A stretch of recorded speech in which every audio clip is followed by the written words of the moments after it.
We now realize that the disasters that continue increasingly to afflict the natural world have one element that connects them all: the unprecedented increase in the number of human beings on the planet. There have been prophets who've warned us of this impending disaster, of course. One of the first was Thomas Malthus. His most important book, an essay of the principle of population, was published over 200 years ago in 1798. In it, he argued that the human population would increase inexorably until it was halted by what he called misery and vice. Overpopulation, as some might say, is not a 200-year-old problem. It is a topic that was, in the public discourse back in ancient Greece, a topic of contention discussed by the likes of Aristotle and Plato back in 400 BC. But the one who popularized the said topic was none other than Thomas Malthus, thus leading way for one of the most consequential policy in human history. Year 1798. Thomas Malthus, in his book, An Essay on the Principle of Population, observed that we will suppose the means of subsistence in any country just equal to the easy support of its inhabitants. Constant effort towards population, which is found to act even in the most vicious societies, increases the number of people before the means of subsistence are increased. The food, therefore, which supported 7 millions must now be divided among 7 millions and a half or 8 millions. The poor consequently must live much worse, and many of them be reduced to severe distress. But he failed to predict any changes in technology that might revolutionize agriculture, such as John Deere's invention of steel plow or the horse-drawn reaper. So the Malthusian catastrophe never happened. And so, he was wrong. But like every other idea, and much to no one's surprise, Malthusianism resurfaced from the dead. But this time around things were different. Enters Neo-Malthusianism. It is a term used for the significant resurrection of Malthus's idea, mainly in the period since the Second World War, when the colonial powers were confronting the independence of the emerging Third World, no longer directly responsible for their colonial dependence. Malthusian ideas resurfaced in the West as a means of blaming the people of former colonies for the potential disruption of Western wealth.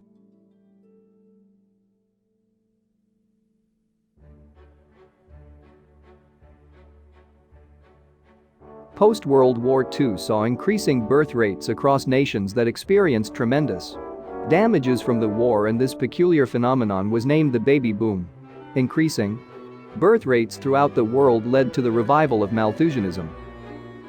Between 1945 and 1960, world population increased from 2.3 billion to over 3 billion. This dramatic rise led to many environmental groups and politicians sounding the alarm regarding the potential dangers of population growth. Books were written on the imminent doom facing human civilization, of which one of the famous being Road to Survival by William Vaught, which gave rise to the modern environmentalist movement and inspired Stanford biologist Paul Ehrlich, who went on to author the book Population Bomb. As a consequence of all this, Neo-Malthusianism became ever more popular. By the mid-1960s, US government assumed leadership of an international movement to encourage developing countries to adopt policies to reduce population growth. So the US government and its allies channeled resource through the UN as a means to mobilize the influence of United Nations system, leading to the creation of United Nations Fund for Population Activities. United Nations Fund for Population Activities went on to become the second largest donor of international population assistance after the US, providing support through other agencies as well as direct funding of projects in over 140 countries. Governments weren't the only ones to promote population control abroad. Few NGOs did spring up during this period in time. Margaret Sanger, an American educator, birth control activist, writer, nurse, a film director, someone who did a lot of good for her people, an admired figure in the American reproductive rights movement, a certain someone who opened the first birth control clinic in the US, was unfortunately a supporter of eugenics and Malthusianism. In 1952, Sanger founded the International Planned Parenthood Federation. It was initially funded by the Brush Foundation of Cleveland. Dorothy Brush, one of International Planned Parenthood Federation's most influential board members, was also on the board of directors of the American Eugenics Society. Margaret Sanger, along with powerful individuals and organizations such as John D. Rockefeller III, went on to facilitate the development of what some observers have called a powerful cult of population control, which then went on to advise U.S. politicians and presidents on the matter of population control. The prevalence of neo-Malthusianism doctrine among international organizations, government leaders and philanthropies became widespread. Through these groups, neo-Malthusians exerted more pressure, sought converts to their cause, and offered financial incentives, rewarding governments in poor countries that enacted population control measures, while sounding no alarm if those measures became coercive.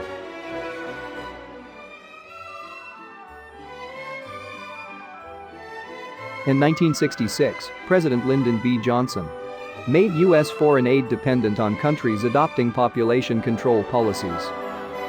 The Lyndon B. Johnson administration was concerned that population growth was a threat to trade and national security, a view that was largely due to a powerful lobbying campaign backed by corporate funders, including the Rockefeller Foundation, the Shell Corporation, and the Ford Foundation. This was the same year that Prime Minister Gandhi would visit Washington, and Johnson began placing some of this pressure on her. When an advisor asked the president if he wanted to promise Gandhi more food aid during her visit, he exploded. "Are you out of your fucking mind? I'm not going to piss away foreign aid in nations where they refuse to deal with their own population problems."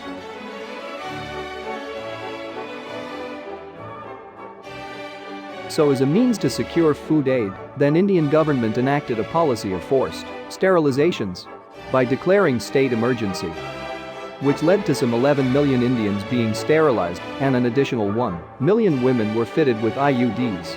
Around 6.2 million Indians were sterilized in 1976 alone, 1.7 million in the month of September. Some 2,000 Indians died from botched operations. Demographer and economic analyst Ashish Bose estimated that massively increased sterilization targets and coercive tactics accounted for approximately 7 million undesired sterilizations. By late 1970s, around 14.3 million Indians were sterilized. This sterilization campaign was spearheaded by the son of then Indian Prime Minister, Sanjay Gandhi. If some excess appeared, then don't blame me, the excess occurred in all fields. You must consider it something like a war. There could be a certain amount of misfiring out of enthusiasm.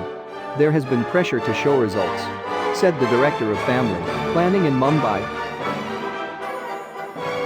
These sterilization programs were partially funded by international organizations and foreign governments. For example, in 1974, the United Nations Fund for Population Activities issued its largest grant ever to India, and in 1976 the Swedish Development Authority loaned India $60 million for family planning. Between 1972 and 1980, the World Bank loaned India $66 million for population control. The Ford Foundation allocated over $60,000 to the All India Institute of Medical Science, a prestigious medical institute, on top of earlier grants of $1.7 million and Rockefeller Foundation grants of $1.5 million.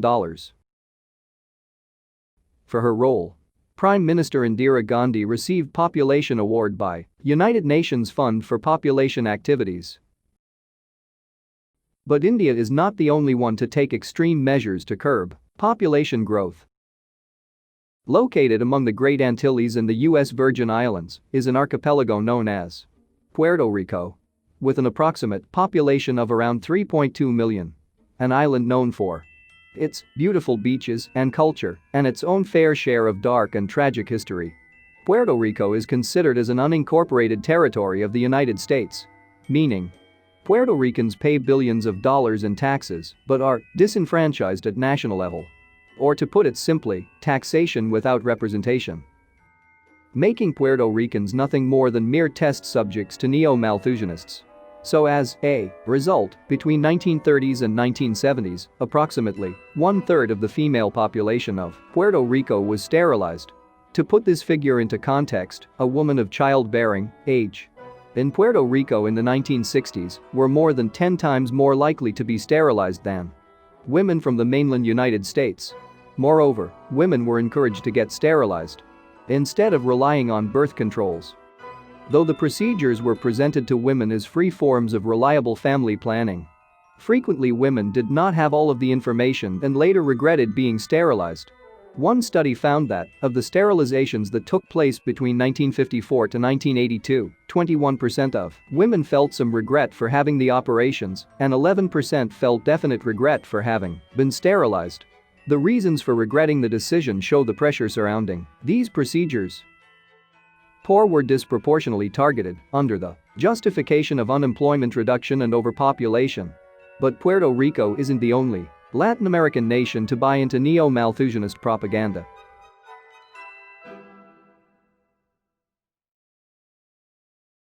Down south is the nation of Brazil, the most populous nation in Latin America. In the 1960s, Brazil had a high fertility rate of around 6.2%. But by the 1980s, Brazil's fertility rate fell to 4.1%, and by the late 90s, it fell to 2.5%. This deceleration of fertility rate can be attributed to rapid industrialization, access to health services and basic education. Unfortunately, only few regions such as the South and the Southeast benefited from industrialization, unlike the Northeastern region of Brazil back then had about 23 million Brazilians and accounted for 45% of the Brazilian poor. But what made this region so special enough to be part of this video was its rapid deceleration of fertility rate, where it went down from 6.1% to 3.1% in a matter of 16 years. This story begins with the military coup of 1964, leading to the establishment of an authoritarian military dictatorship that went on to centralize the government. But as the years went on, their popularity began to fade away. And by the late 1970s, the military dictatorship began negotiating with the opposition to transition to democracy. And so in the year 1985, elected their first civilian president in over 21 years, leading to the process of drafting a new constitution, which was finally promulgated on 5 October 1988. As is to be expected from a nation transitioning to democracy, this new constitution put heavy emphasis on decentralization by enhancing the power of subnational governments. Example of this being decentralization of healthcare provision to states and municipalities. Such a system was introduced in good faith to improve regional health care service, leading to the emergence of a fully functioning private healthcare system used by the wealthy and a less efficient and underfunded healthcare service run by the government, which everyone else had to depend on. Unlike their private counterparts, government-run healthcare services faced shortage of contraception, meaning most the poor in Brazil had to rely on sterilization.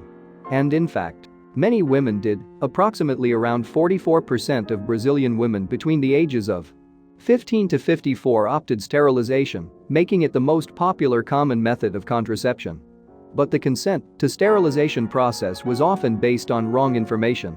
Many women wrongly believed that the operation is easily reversible or the fallopian tubes reunite themselves after several years. But unlike Colombia and Mexico, Brazil never had a government-funded sterilization program to begin with. In fact, sterilization was considered illegal. So, who funded these sterilization campaigns? Well, implementation of these policies were made possible because Brazilian government's policy on this matter has been ambivalent. So, non-governmental organizations such as Brazilian Society for Family Welfare took its place. Large shares of their funding came from U.S. Agency for International Development and International Planned Parenthood Federation. U.S. government was willing to support such coercive programs as a means to secure its economic interests because over the years, U.S. became more dependent on imports from Latin American nations. As stated in the Kissinger reports, the U.S. economy will require large and increasing amounts of minerals from abroad, especially from less developed countries. That fact gives the U.S. enhanced interest in the political, economic, and social stability of the supplying countries. Wherever a lessening of population pressures through reduced birth rates can increase the prospects for such stability, population policy becomes relevant to resource supplies and to the economic interests of the United States.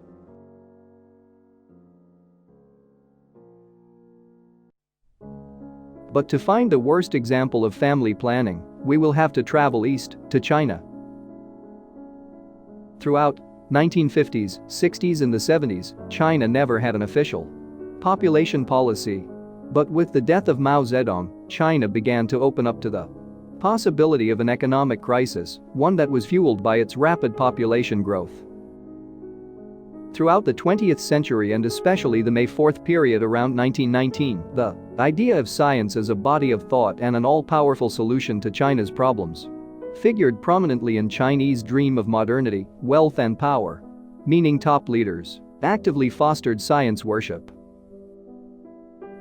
Death of Mao Zedong paved way to Hua Guofeng, who advocated for stricter population control. But he was replaced shortly after by Deng Xiaoping, who went on to formulate the one-child policy with the help of some scientists. One of them was Song Jiang, an aerospace engineer. He was the most outspoken proponent of family planning. Like Song Jiang, every other scientists who advised the government on this matter were of natural science background, as the opinions of social scientists were not even considered. Since social science material such as population studies had been abolished in China, all social scientists had to offer were basic statistics and stale Marxist theory in place of impressive methods and perspectives from the West that natural scientists and engineers brought to the table. Impressive methods and perspectives being books such as Limits to Growth, Club of Rome's Central Arguments and few other neo-Malthusianist propaganda. So, the one-child policy was first introduced in 1979. This policy gave rise to massive sterilization programs, especially in 1983, when Chinese government forcefully sterilized over 20 million people.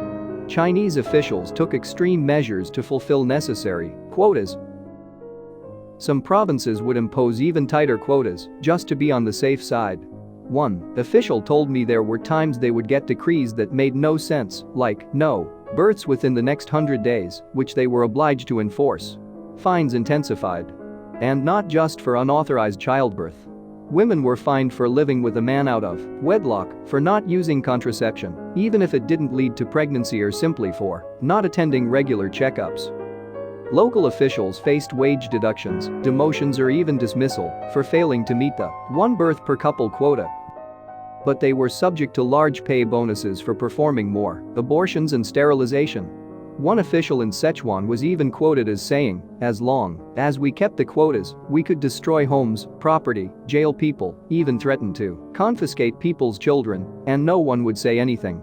And those who violated the one-child policy faced the excess birth fines, which were rebranded as social compensation fees.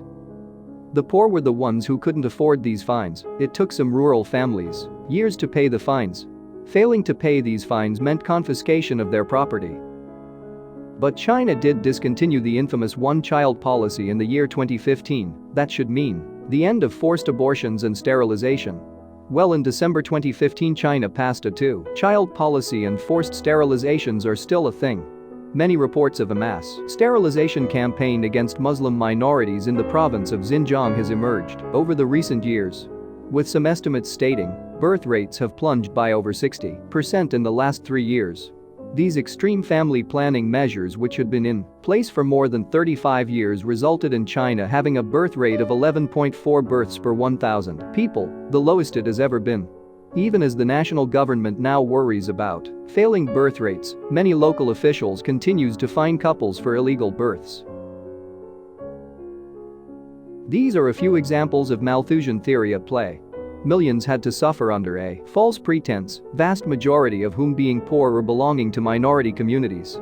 Blaming environmental degradation on population growth has always resulted in population control programs which have undermined women's health, limited women's choices and targeted poor women and women of color.